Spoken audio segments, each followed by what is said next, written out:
Cheikh Sidi Mokhtar Mbacké, plus connu sous le nom de Mame Cheikh Anta Mbacké ou de Borom Gawane, a vu le jour à Porokhane dans le RIP en 1867. Il est fils de Mame Mor Anta Sali, fils de Mame Balla Issa dit Mame Habiboullah, fils cadet de Mame Maharam dit Mouhamadoul Khayri, fils d'Ousmane, originaire de Fouta. Son père est un érudit respecté par les rois et les savants de son époque, pour sa science et sa probité. Sa mère, la vertueuse Sokhna Anta Ndiaye, est une cousine de Sokhna Diarra Bousso, la mère de Khadimou Rassoul. Ainsi, les deux frères, en dehors du lien de sang qui leur vient de leur père, Komo, sont aussi des cousins par leur mère. Cela explique qu'ils aient été si proches l'un de l'autre, si en phase l'un par rapport à l'autre. Son homonyme, Cheikh Sidi Mokhtar El Kounti, est un saint, un guide religieux, un lettré de première valeur. Un homme politique ayant joué un rôle capital dans la vie saharienne de 1780 à 1811. Il est rappelé à Dieu au courant de l'année de naissance de Mame Cheikh Anta Mbacké. Sa naissance à Porokhane se justifie par le fait que son père, Mame Mor Anta Sali, officiait auprès du conquérant religieux Almami Maba Diakhou Ba, qui, pour éviter les risques de représailles des aristocrates sur les musulmans que faisait peser son combat religieux contre les souverains du Djolof, déplaçait ses co-religionnaires vers le sud. D'où la présence de Mame Mor Anta Sali à Nioro puis à Porokhane en 1865, où il vivra plus tard, lui et ses épouses, avant de retourner au Bawol.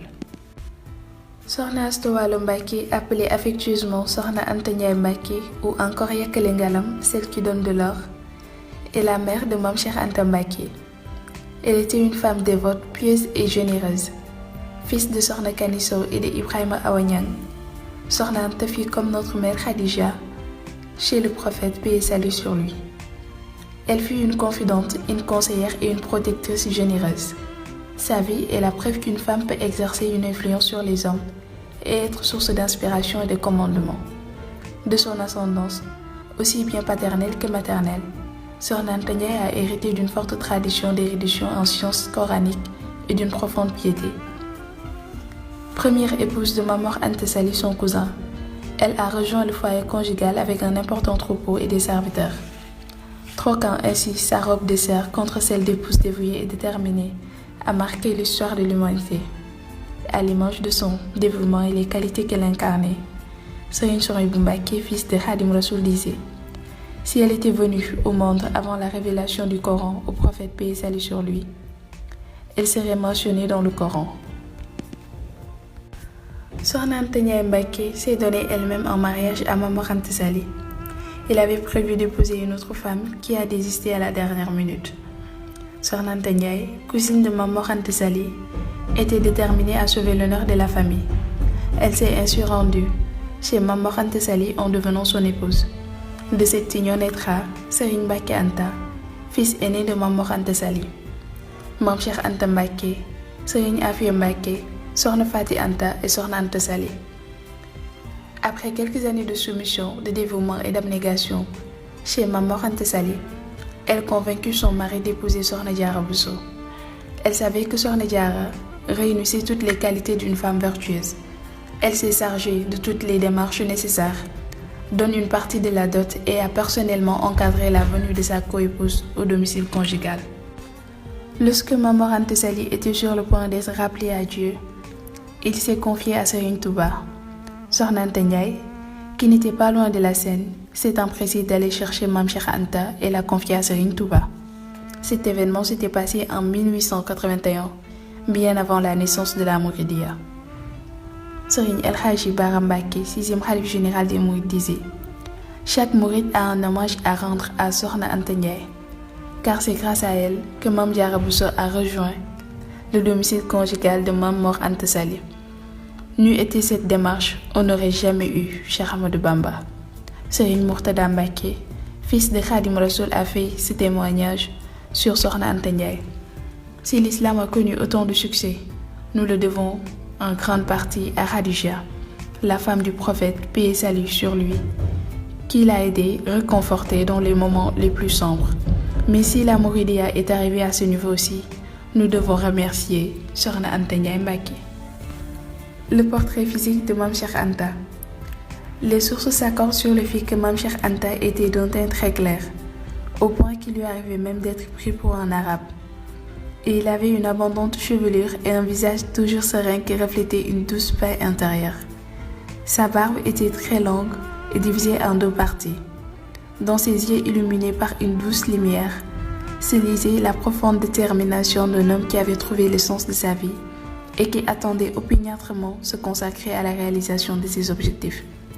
Sa taille très élancée, avoisinant les 2 mètres, et sa forte stature imposaient le respect. Cheikh Anta était en réalité un homme très soigné de sa personne. Ceux qui l'ont connu attestent que sa vêture était particulièrement si élégante et propre qu'il ne passait pas inaperçu. Son port vestimentaire atypique dissimule une simplicité déconcertante. Derrière ses jolis bolides et ses parures de luxe qui lui conféraient une allure royale, se cachait un homme d'une modestie extraordinaire. Aux ans bien nés, la valeur n'attend point le nombre d'années. Cet adage résume l'enfance de Mame Cheikh Anta Mbacké. Il était d'une intelligence assez précoce et doté de sublimes qualités, telles que la sagesse, le courage, la détermination. Il était dévoué à son frère Cheikh Ahmadou Bamba dès le bas âge. Sa perfection innée, découverte en lui par ses parents érudits qu'il a fréquentés, ne pouvait résulter que d'une lumière divine. Dès son jeune âge, il paraissait méditatif et résolu. Une sorte d'extase le marquait et semblait le distinguer des autres. Cheikh Anta affichait des attitudes et habitudes de bonne conduite morale, de dévotion, de méditation et un comportement aux antipodes du monde de la luxure et du péché. En effet, les plus beaux caractères connus chez l'homme sont réunis chez Mame Cheikh Anta. Il était dépourvu de tout mauvais caractère connu chez l'homme. Il était doué, dès le bas âge, ouvert d'esprit et plein de discernement. Homme de conviction, il a confié toute sa personne et toutes ses affaires à Khadim Rassoul. Son attachement, dès sa tendre enfance, à son maître et sa volonté de le servir, a vite tourné en ferveur exceptionnelle, à telle enseigne que certains en sont venus à considérer qu'il n'avait aucune raison de le suivre de cette manière. La fidélité de Cheikh Anta et sa générosité méritent d'être comptabilisées au nombre de ses vertus morales. Il a mis toute sa fortune au service de l'islam en général et de la Mouridia en particulier. La découverte de Darou Salam. Après avoir jeté les bases du mouridisme à Mbacké Kadior, le cheikh est envahi par les fidèles en provenance des différentes contrées du pays. Il cherchait à s'isoler pour mieux adorer le Seigneur et pour bien réussir l'éducation spirituelle de ses disciples. Il choisit donc de s'installer d'abord à Mbacké Bawal, un lieu particulièrement sauvage et inhospitalier, refuge des fauves qui y trouvaient du gibier en abondance, et seuls quelques chasseurs téméraires s'y aventuraient. Cheikh Ahmadou Bamba avait l'habitude de faire de longs séjours dans cette forêt, au point que les talibés inquiets allaient à sa recherche. Un jour, il leur a désigné un endroit qu'il avait l'intention de transformer en un village, sur instruction de son Seigneur. Les talibés ont commencé à débroussailler le terrain.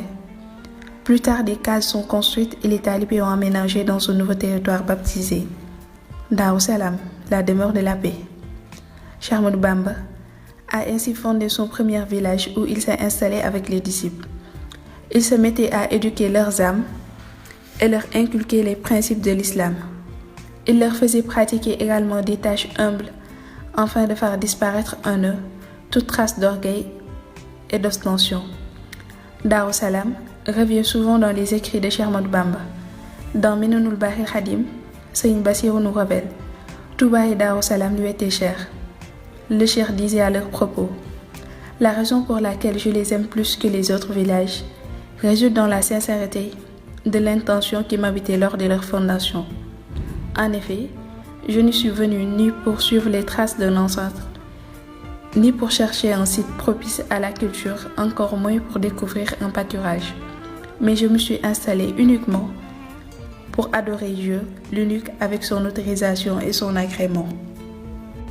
L'installation de Mame Cheikh Anta à Darou Salam.